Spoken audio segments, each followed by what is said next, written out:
Hello there, I'm the Serial Plagiarist, and special thanks to Wade Tyler for today's review. He wanted me to do Batman 89 first, and now he wanted me to do its sequel, Batman Returns, the controversial sequel. Batman's Return was met with some rocky reception, both internally and externally. For starters, Tim Burton's decision to make this a darker movie really affected the marketability and made it less oriented towards kids. This really wasn't a film they could watch willy-nilly, and Warner Brothers was completely aware of this, because after this film was done, they gave Tim Burton a choice: make the movies more kid-friendly or get out. And Burton chose to get out, and as mentioned previously, Michael Keaton chose to stay loyal to Burton, a decision that pretty much made him dodge a bullet. So what was it about this follow-up to the 1989 film that really grinded some gears? After watching it, I say firsthand, a lot.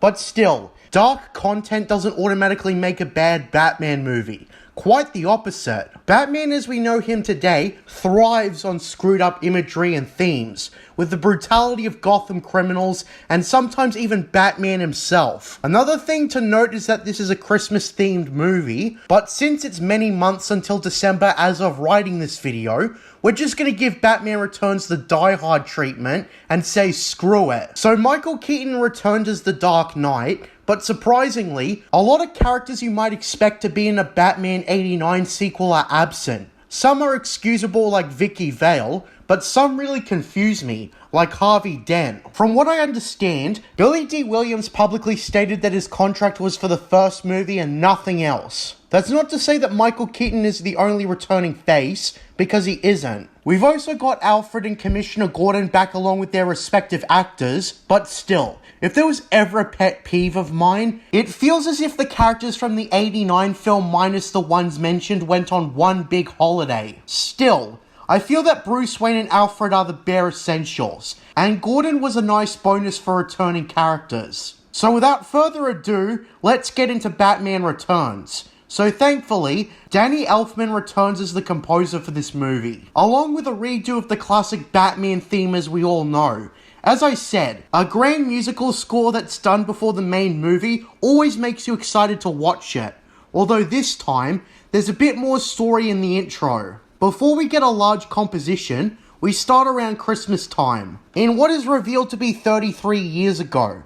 And since this was released in 1992, let's assume the prologue takes place in 1959. So we see the estate of a rich family known as the Cobblepots, and they have a serious problem with their son. Right off the bat, this film gives off a very unnerving vibe, as we don't really get to see what's going on, but we see the father, later revealed to be named Tucker, and by extension his wife Esther, neglect their son. Some of the house servants panic and run out of the room, and we see in the scene after this that they locked their goddamn son in a cage. And when the cat gets too close, the son, shown to have deformed hands, straight up grabs the cat, pulling it in, and now the Cobblepots don't have a cat anymore. Also, I just have to note based on who else is in this movie, that the kid literally killed a cat of all animals. That's not the last cat you're gonna see, not by a long shot. They really sold this like a horror scene, despite the fact that the son is literally only an infant. He is showing murderous tendencies,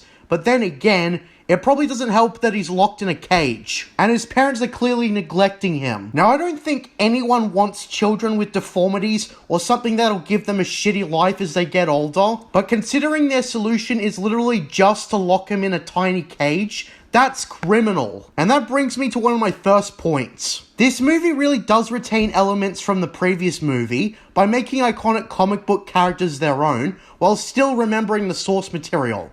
What we're seeing right here is the origins of the Penguin, one of Batman's famous villains. Traditionally, the Penguin is a greedy crime lord who is also depicted as short, but here, they go really overboard by also making him deformed. And before the very next scene, his parents have a look at each other, in which they go to a park carrying their rattling son on a roller. This is all before they tip him over the side of a bridge into a lake, and the kid screeches right before he's out of sight. So yeah, his parents didn't want him and got rid of him just like that. That's literally how the movie starts. So that leads me into my second point. The Penguin is a more tragic character than his traditional counterpart, because he was literally abandoned by his parents, and before then, was mistreated by them. This intro also ties into his whole motivation after the fact, which, to sum it up, he's envious of the world. But we're getting ahead of ourselves. This is where we get the main score,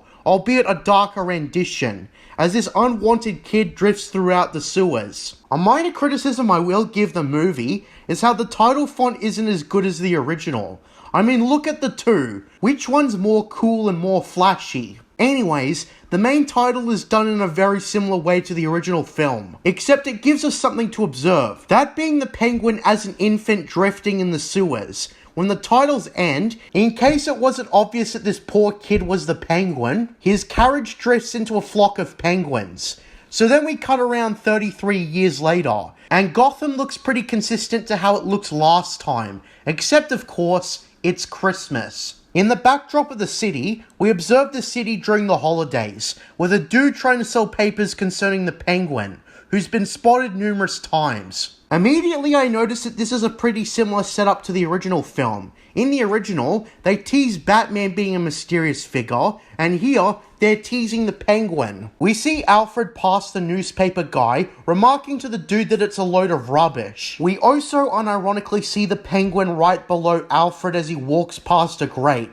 and he even notices and stops to look, but the Penguin disappears. So after this, we get our introduction of two important characters that are super relevant to this story. The first is Max Schreck, played by Christopher Walken, who, if the name sounds familiar elsewhere, it's because he's named after the German actor who played Count Orlok in Nosferatu. Or in other words, the guy who was flickering the lights in SpongeBob. Wait! If that was you on the phone and you on the bus, then who was flickering the lights?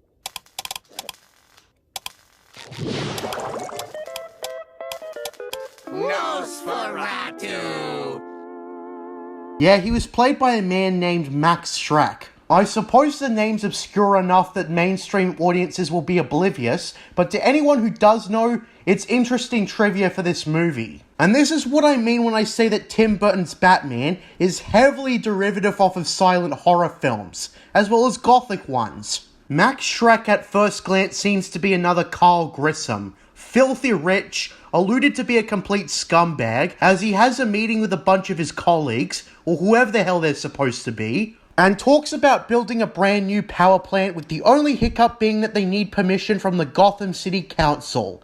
Upon hearing that, it's a dead giveaway that he's a villain, since power plants in this context are commonly associated with not being safe for the environment, and this guy being a wealthy businessman probably doesn't care about giving power to the people of Gotham. So to be honest, this was sort of campy and a rather dark movie. This is something you'd get out of The Simpsons more or less. The problem also is that this power plant stuff is Shrek's main motivation more or less. Anyways, when it comes to Schreck, I suppose he is pretty cold throughout the movie. Walken's performance throughout the whole thing is pretty decent. His character has this persona of being a desensitized person who's seen all the cruelty in this world, possibly because he inflicted it, but to be honest, first impressions, he looks like some wealthy guy trying to build a power plant because reasons. It's not a very strong character introduction. You know who is though? Selina Kyle, played by Michelle Pfeiffer, who is presented as a socially awkward, meek woman who is Shrek's secretary. She struggles to pour coffee for all the blokes during the meeting, and they gave her glasses. Because it's a common trope to have the shy or insecure girl or woman wear glasses. Her persona on top of that, however, sells it. We also get introduced to Max's son Chip, who might be the only person Max legitimately cares about. Everyone is called down, and all the while, Selina Kyle hits on herself for trying to ask her boss a question, referring to herself as a stupid corn dog, which also tells us that she's out of touch with proper English. Because who says corn dog is an insult these days? Or even when this film was made. So anyways, we see the Penguin walk through the sewers, his shadow only visible in the shot, indicating that he's about to make a move on Gotham. Anyways, the mayor, accompanied by Shrek and everyone else from the meeting, speak out on a pedestal to the citizens of Gotham, and it's shown here that Shrek is actually well liked, since the mayor refers to him as Gotham's own Santa Claus. And Shrek proceeds to throw the crowd presents from under the Christmas tree. Although as soon as he prepares to give a speech, he doesn't have his papers for said speech, and tells his son to remind him to take it all out on his secretary. Then a giant moving present box shows up, and you know this is the cue that something bad is gonna happen. Then a bunch of goons dressed up in what I will describe as Halloween costumes, which indicates they're 2 months too late. But anyways, the havoc doesn't really pick up until a guy comes out of the present box with a Gatling gun, and one of the brutes literally smacks Santa Claus, ensuring his place on the naughty list. And Commissioner Gordon comes in, telling his guys to raise the bat signal. And the way they reintroduce Michael Keaton is actually kinda clever. We cut to the Wayne Manor, where Bruce Wayne is minding his own business. And as soon as the bat signal is lit, he looks to the sky. And this shot right here tells us, oh yeah, Batman is back. So the goons want Shrek, who immediately flees when he's called to surrender, as the Batmobile drives straight to the area of chaos. And when he arrives, Batman and his gadgets attached to his vehicle takes down a lot of the goons. And he literally burns one of them without mercy, because as you might remember, this Batman kills those who cross the line. Anyways, we get a scene where Selina Kyle is grabbed by a clown man, and Batman saves her from said clown, and after Selina talks awkwardly to him, he walks off, but probably because there's other bad guys to stop. Selina then starts talking to herself, alluding how she barely meets any men, all before grabbing the clown's electric taser and keeping it for herself. So after Batman is thanked by Gordon for helping out, the mayor then asks where the hell Shrek is. And we cut to Shrek running around in a desolate area, in which he steps on a trap door, and we cut a bit later to the Gotham Zoo, closed down, where underneath, Max Shrek is held prisoner, in which he meets the one and only Penguin, played by Danny DeVito, who followed in the footsteps of his friend Jack Nicholson for the starring role of main villain. Although technically, there's 3 main villains, but it isn't as convoluted as Spider-Man 3, thankfully. So Danny DeVito plays a very snarky voiced midget who talks like he has all the spite in the world. And yeah, it hints towards his character. And he monologues to Shrek about how they're both perceived as monsters. Although Shrek is quite respected as one, he briefly fucks with Shrek, firing a blank round at him with an umbrella, but on a more sympathetic note, he wants to know who he is, who his parents are, and to be shown decency by the world. And Max asks why in the hell he'd help him, and that's where the Penguin threatens to expose all his crimes, starting with some toxic goo that he states comes from his plants, then by showing some documents, and then asking about his business partner Fred, which as it turns out, Penguin knows that he had him killed because he now possesses his severed hand. So Max decides that he might as well help Penguin, although he talks like he intends to use the Penguin in turn. And they shake on it. Just kidding actually, Penguin just gives the guy Fred's hand. Ugh. So yeah, this is the sort of thing you'd see in a freaky 80s horror film about killer clowns or something. It's got a distinct feeling to it. And Danny DeVito goes really overboard on the acting. With that being said, however, we cut straight to Selina Kyle arriving home and talking to herself again, or rather, an imaginary husband, before reminding herself that she's not married. She's also a stereotypical cat lady, having a bunch of cats that she feeds upon returning home. And then as soon as she sits down to relax, she gets a collect call from where she works, from herself, telling her that she's got to go back to the office to do 50 more things. So this gal just doesn't catch a break. Then as soon as Shrek returns to his building, he finds his secretary snooping through all his secret files. And Selina, oblivious to the fact that Shrek is probably going to do something drastic for doing that, starts going on about what Shrek plans to do with the power plant, including hoarding all the power. But then she realizes she snooped too far, and Shrek starts to corner her towards a window. She swears she's not going to tell anyone, and Shrek remarks that he needs to protect his legacy for his son when he's gone. And so this power plant must go through. and Selina objects that he can't just kill her because that's murder and that's illegal. And Shrek says that he can do that, before seemingly joking. And just when it seems Selina thinks he was making a dark joke, it turns out the joke was that he does indeed push her out and she falls out the building. But since this gal had her actress's name on the poster, she obviously survives. Now this is thanks due to some of that tart material that softens the fall. I don't know what it's called actually. And while knocked unconscious for a bit, she does indeed survive. I do have a quick question though. What made Shrek think he could get away with this, since he pushed his secretary off of his building and she landed just outside it hypothetically? And it takes time to replace a broken window like that. It is established that this guy can be arrested and get into trouble for his dark deeds, as shown earlier with the Penguin showing him Fred's severed hand. So this is something that popped into my mind while I watched this. It's actually kind of lucky he wasn't caught as the scumbag he was, given what happens next. As a bunch of literal cats surround Selina Kyle, she wakes up, eyes wide open, clearly changing into someone else. Then she strolls into her place awkwardly, and she's seen pouring too much milk for one of her cats, and then drinking the milk herself, excessively to the point where she spills it. To be honest, I get caught up in my own drink sometimes to the point that I do that too, but this is so off-putting the way it's presented. This is just after she was almost murdered by her boss. She flips out at a voicemail promoting a perfume that assures that she'll be able to attract men, and she smashes the telephone, all before stuffing her plushes down her sink. Then she spray paints her walls, and just as you think things can't get any more elaborate, she opens her wardrobe and proceeds to make the iconic outfit she'll be seen in as a vengeful villain. So Selina Kyle completely transforms from nervous wreck to confident woman, and this is the start of the critically acclaimed depiction of Catwoman. Anyways, cut to the next scene, where the mayor of Gotham is giving a speech, in which his son gets kidnapped by another clown man who dives into the sewers, only to immediately give the child up to the Penguin. Spoilers, this was all an act, as the Penguin intended to feign a rescue of the mayor's baby to make himself look like a hero, pretty much like Syndrome in The Incredibles. Although part of Penguin's motivation was to gain the respect of everyone after being shunned for so long. Obviously, if this guy was sane, he could probably just emerge from the surface normally. He sticks out like a sore thumb, and he could announce that he just wants to know who his parents are and that he's been stuck in the sewers for so long, yada yada.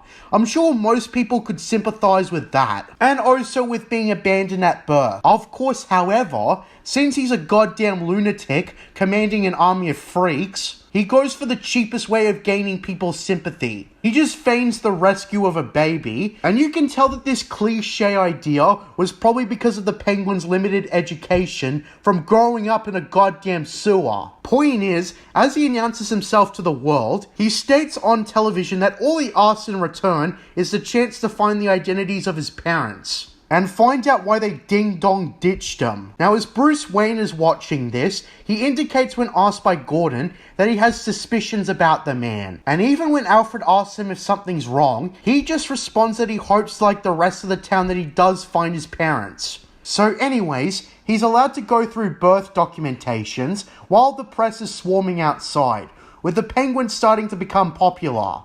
All the while, Bruce is doing his own research, seemingly on the Penguin, looking through clippings about the Red Triangle Circus. Alfred does question him on why he thinks the Penguin is suddenly a threat, although Bruce ignores him and keeps reading, hearing about abducted children during the circus touring around towns and whatnot, although he doesn't find anything concrete.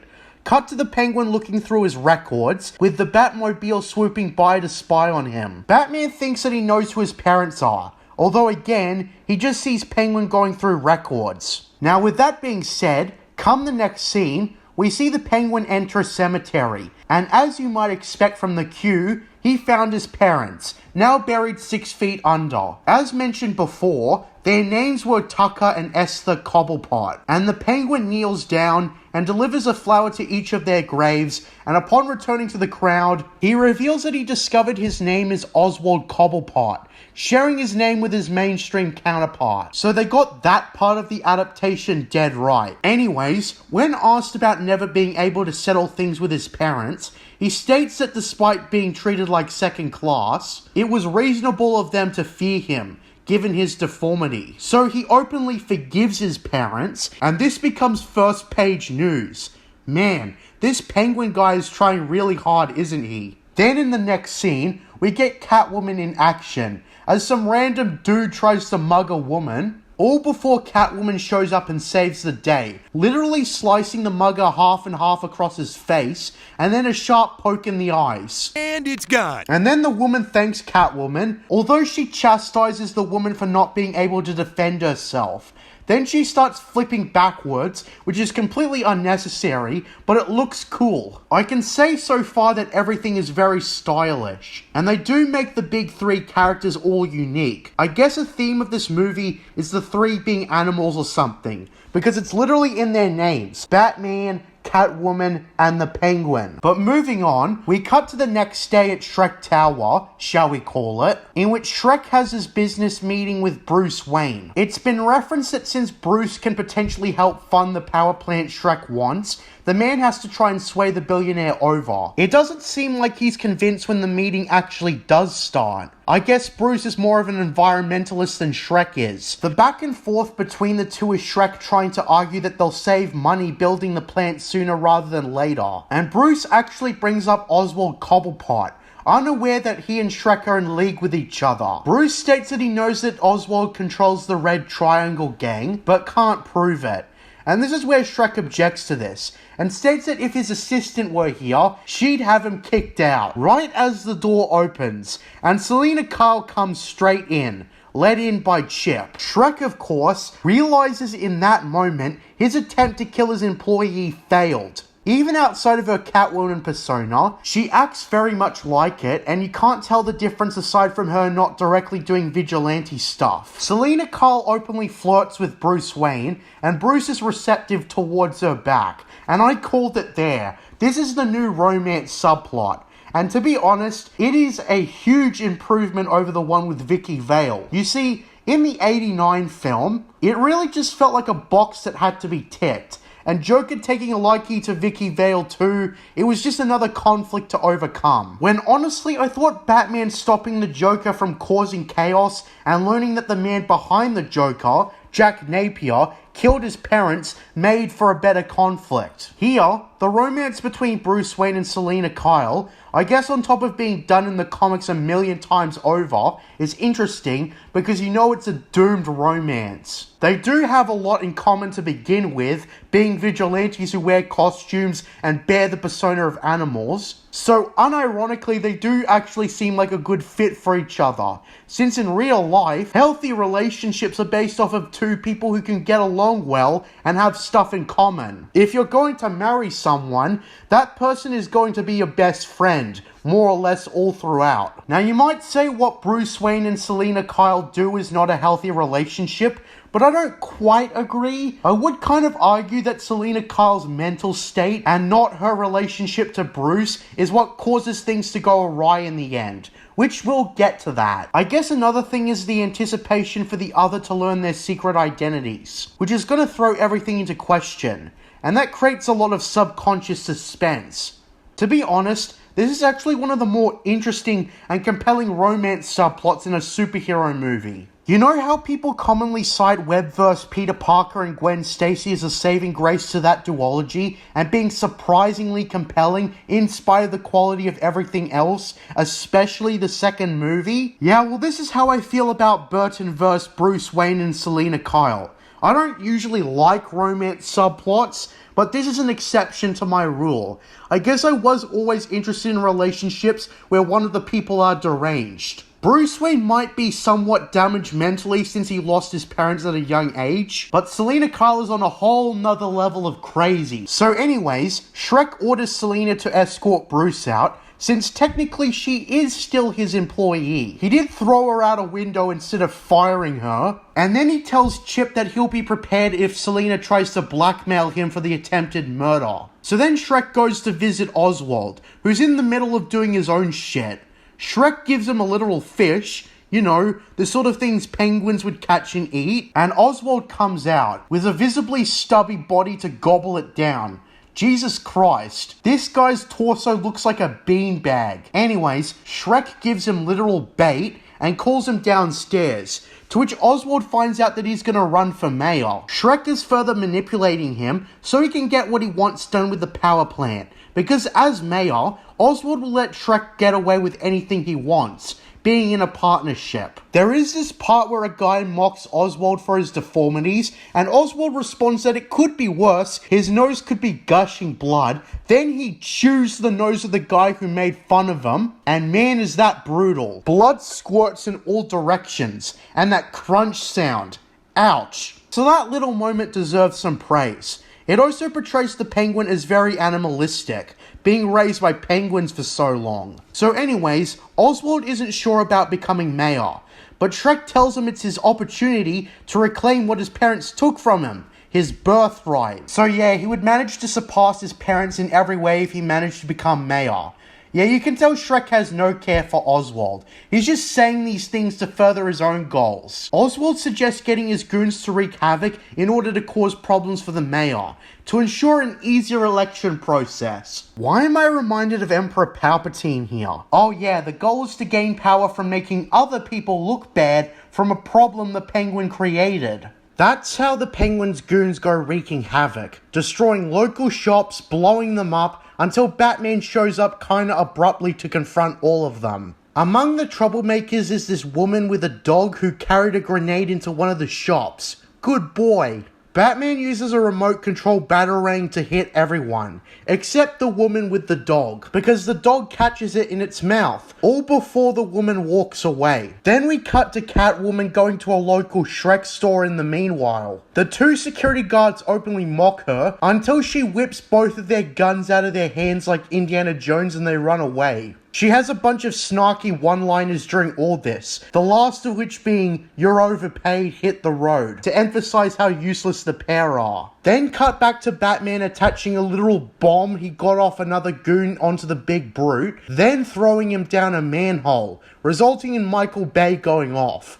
Afterwards, Batman confronts the Penguin nearby, and Batman now completely knows that the Penguin is bad news, seeing him so close to the chaos. The two have a defiant back and forth, going over their intentions to thwart each other. The Penguin announces that he'll become mayor, something which Batman swears to stop. Then to make everything come full circle, Catwoman comes over, the Shrek store blowing up behind her, and the Penguin seizes the opportunity to fly up with his rotating umbrella. This is followed by Batman climbing up the building to confront Catwoman, and the pair go at it. First, Catwoman's on the offensive, then it's Batman. Then he manages to down Catwoman, but then she tries to morally grandstand him for hitting a woman, and Batman falls for this. My only guess is because he's mesmerized by Catwoman just like every other male character. So upon dropping his guard, she pushes him over the building, with him grabbing onto her whip. Then to make a long story short, he gets the upper hand again, almost causing Catwoman to fall over, and that's where Batman saves her. And she openly starts flirting with Batman, trying to seduce him. Although the moment she pierces his gut with one of her blades, he smacks her off, causing her to fall onto a truck carrying cat litter. Ironic.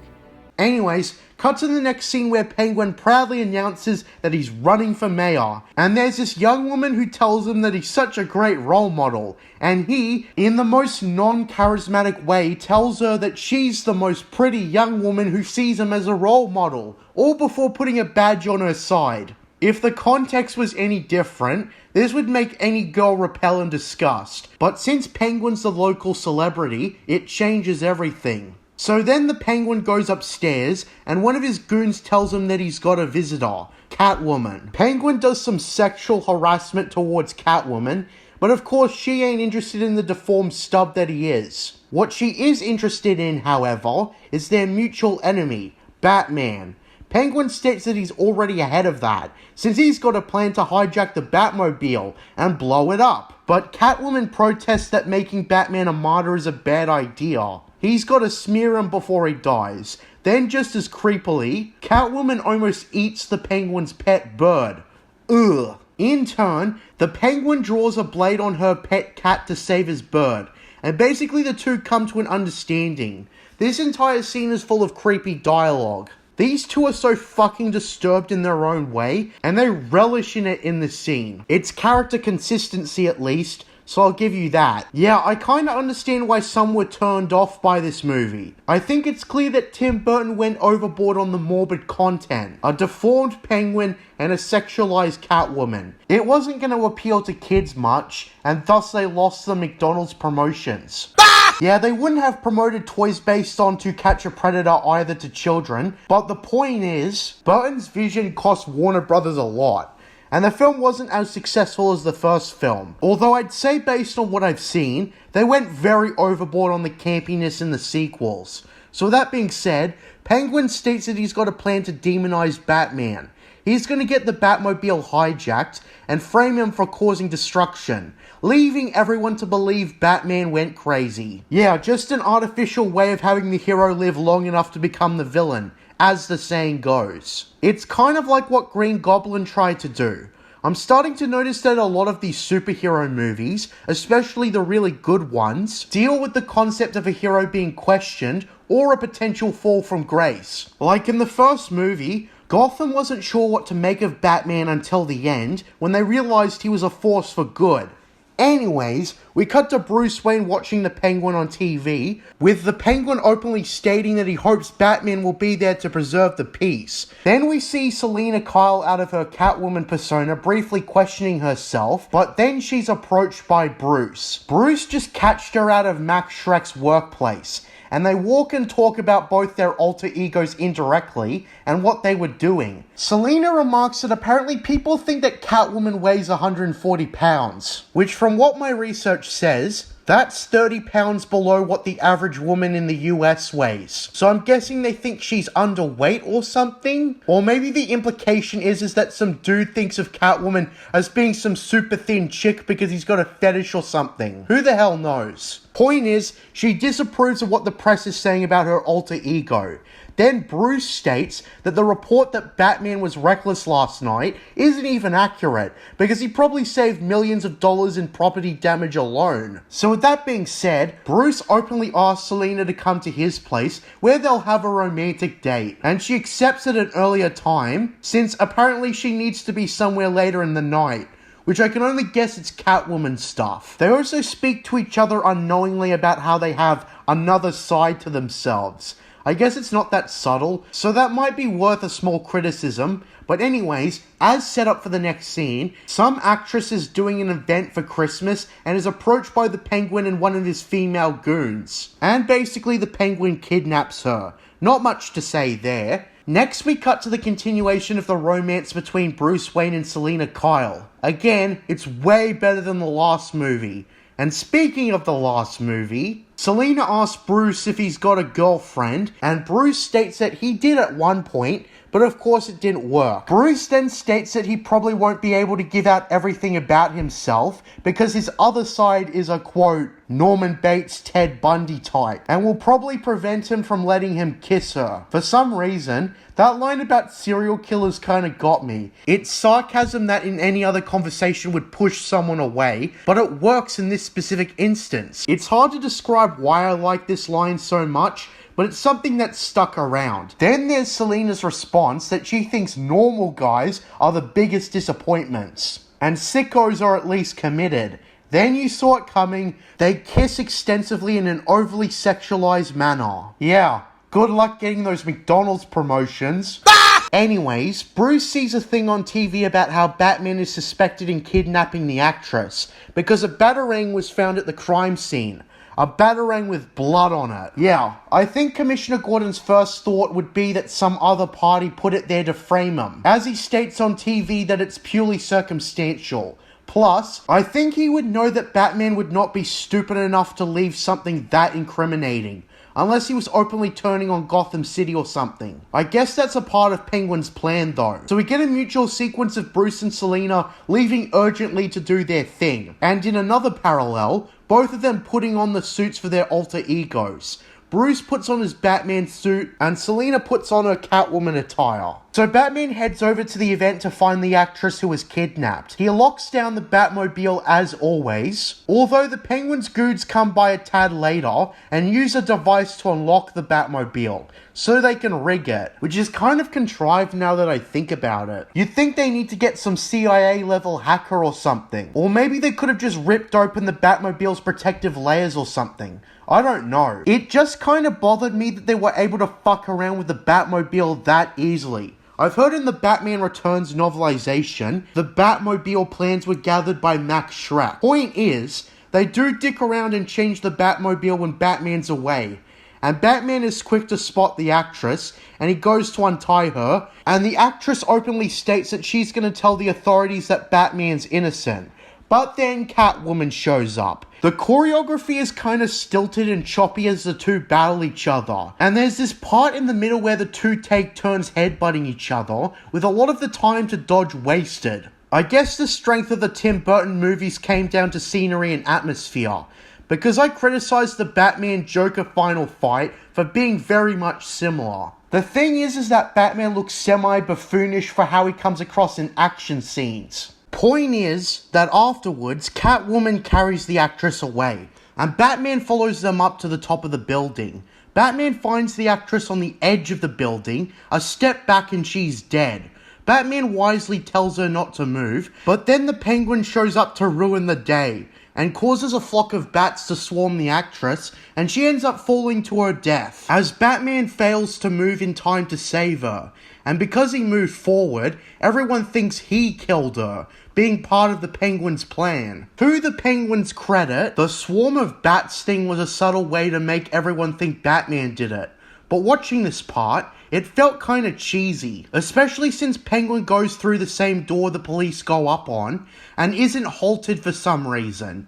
It's a blink and you miss it detail, but it's distracting once you notice it. The two cops who come up first fire on Batman, with Commissioner Gordon's attempts to stop his subordinates failing and Batman goes flying back. Catwoman shows up again, insulting Batman some more, and she actually manages to sink one of her razor claws on Batman's torso, which he's forced to pull out. I suppose she does allude to the fact that she's Selina Kyle, because Batman outright spares her, and instead opts to glide down the rooftops. There's a bit afterwards where the Penguin is a flat-out creep, and invites Catwoman to sleep with him, but of course she declines. You know, I noticed that when Batman, Penguin, or Catwoman interact on screen, the dialogue gets pretty wacky. I suppose it would fit easily as comic book dialogue, but it's very surreal, if that's the right word.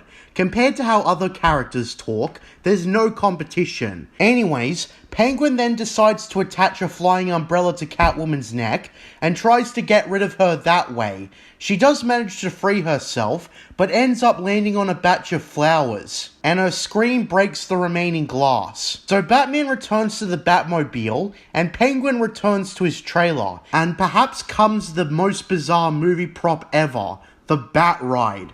Since Penguin hijacked the Batmobile, as soon as Batman enters, Penguin announces he's taken his ride over and starts his streak of intentionally reckless driving. The Penguin has sadistic fun playing Grand Theft Auto in real life, as Batman struggles to rewire his ride and detach it from the Penguin's control. Police cars chase him, and civilians run out of the way. Eventually, Batman discovers the object. Then we get the bit where the Penguin is frustrated after losing control, and Batman evades the police by driving through an extremely narrow gap, in which he adjusts the Batmobile to condense its width. So to sum up this whole chase sequence, it's pretty good. The damage feels real, and you feel Batman struggle to figure out how his Batmobile was hijacked by Penguin and friends, so I don't have anything negative to say. We cut straight to the next day where Schreck assures Penguin that even though Batman survived, his reputation is more than tarnished, so he shouldn't even worry. And this is right before Penguin is about to give out his speech to incite the people of Gotham. Selina Kyle can also be seen out of costume watching the whole thing in contempt. Penguin then starts talking shit about Batman, and we've got Alfred and Bruce watching it on television, and Bruce Wayne decides that he's got his own trick up his sleeve. As it turns out, he's gonna hijack the Penguin's speech in turn, and that's kinda clever how it's done. Basically, in the Batcave, he hijacks the equipment the Penguin is using to give his speech, and starts playing recordings of all the derogatory shit he said towards the people of Gotham. Like how he had them completely fooled. Yeah, so 1 second the Penguin was completely idolized and loved, the second after, he's vilified and hated. I don't mean to get all political, but if Bruce Wayne tried to dethrone Donald Trump like this, I can say firsthand that it wouldn't work. Why? They say, I have the most loyal people. Did you ever see that?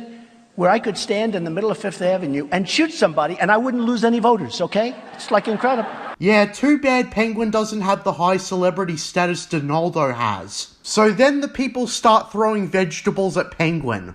All the while Shrek completely abandons him. Wow, what an asshole. But point is, the Penguin's rise to power has been thwarted in its tracks, and he takes his anger out on the crowd by using his machine gun umbrella to start firing randomly at them. He uses this opportunity to flee, and the police obviously start chasing him, but he manages to escape right into the sewers, where he began. I can say that the dude is quite a fast runner despite having a short, stumpy body.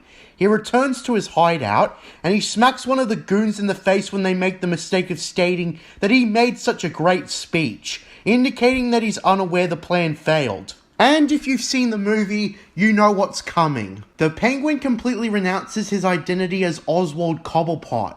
He is now only Penguin, and he's a cold-blooded animal, and tonight, he's gonna do something very bad to the upper-class citizens of Gotham, indicating that he's gonna have them killed. And upon remarking that the children won't be spared, the fat clown goon of his questions his plan, and yeah, you guessed it, the villain kills his own men cliché. I hate that trope as always. So anyways, as for Bruce Wayne, Alfred tells him that Max Shreck's hosting a party, and literally the only reason Bruce Wayne says he'll go is because Selina Kyle might be there. So he shows up to the party in a suit.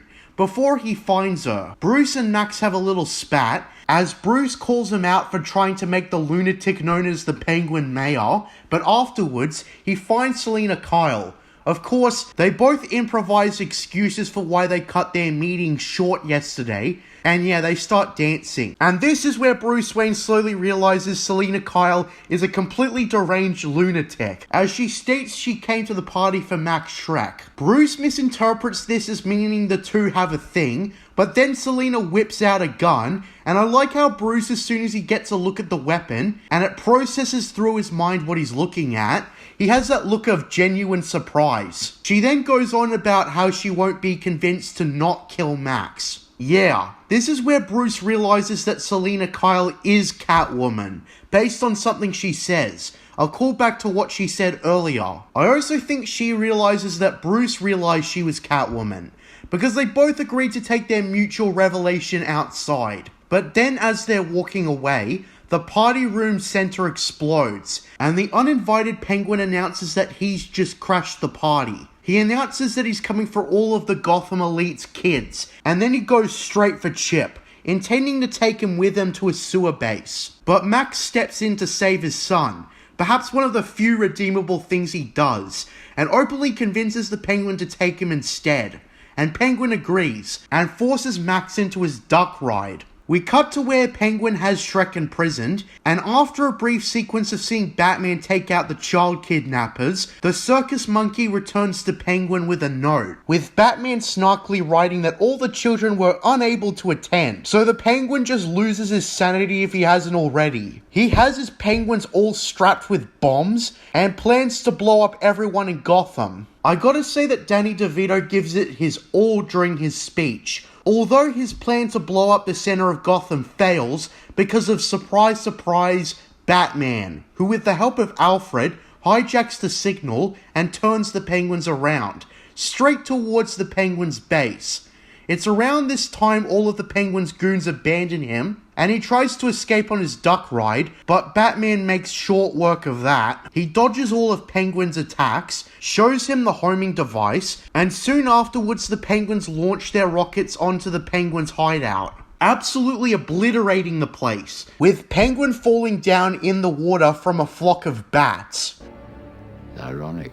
And Batman redirects his attention to Max Shreck, who was kidnapped by the Penguin. He ziplines down, only to discover Catwoman has also targeted Shreck, and intends to kill him. And soon, Shreck is in between Batman and Catwoman. Now this is where the inevitably doomed romance comes full circle. Bruce Wayne reveals to Selina, and I guess by extension Max, that he's Batman, as he rips off his mask and asks Selina to just send Shreck to jail, and they can both go home, and quite possibly live happily ever after. You can see that Bruce is trying his hardest to reason with her, but when he goes to touch her, she claws back, rejecting his offer and fully intends to kill Shreck. Since Shreck picked up a gun, he first fires on Batman with a non-lethal shot, proceeding to fire the rest of the rounds on Selina Kyle. Although in an Avengers Infinity War fashion, he should have gone for the head, because as soon as he runs out of ammo, Catwoman decides to give him a little electrical kiss to where she presumably kills herself and Shreck. And as Batman gets up, he frantically searches through the electrical rubble for Selina, but only finds the fried corpse of Shreck, leaving her fate uncertain. Penguin does try to get a final shot at Batman, but he picked the wrong umbrella and then he collapses and dies. The music throughout all this can be described as dramatic but tragic, as the film doesn't have a happy ending. Bruce failed to convince Selina to come home with them, and the Penguin pretty much died with all he had left. And really the only positive is that Max Shreck took the knowledge that Bruce Wayne was Batman into the grave. We do see at least that the Penguins push the Penguin into the water, presumably marking his resting place. So that's something at least. The film closes with Bruce Wayne being driven home by Alfred, in a completely bittersweet tone. It's unknown if Selina Kyle survived, and all Bruce gets out of this whole movie is taking Selina's cat home with him. But we find out in the very last shot that yes, Selina did indeed survive, as she can be seen as the camera pans up before the credits roll, and that's Batman Returns. So yeah, not a very satisfying ending. However, it wasn't the fault of the movie, and I don't mean it in a bad way. I'd say the ending is completely earned, and as I said, the romance subplot managed to be interesting, and on top of that, be a romance that was doomed. The Penguin was an impressionable villain, although given the direction the main series went with Batman Forever, I hear that they didn't really continue the trajectory Tim Burton wanted. Michael Keaton would be replaced by Val Kilmer, with Joel Schumacher taking over the series, and it wasn't until recently that the series with Michael Keaton as Batman would probably continue in the Batman 89 comics. There's also a novel coming out set in between the last film and the film I'm reviewing now, called Batman Resurrection,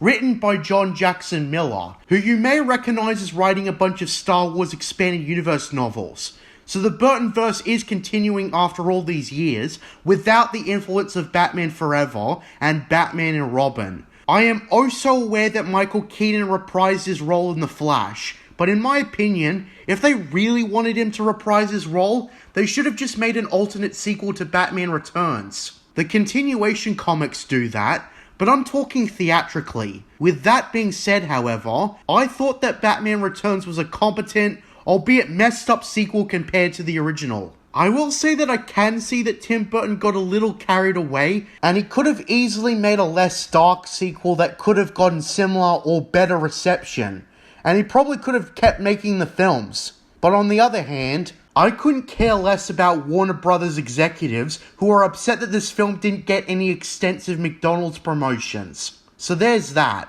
With that being said, however, that's my complete review of Batman Returns. I guess my honest score would be an 8 out of 10.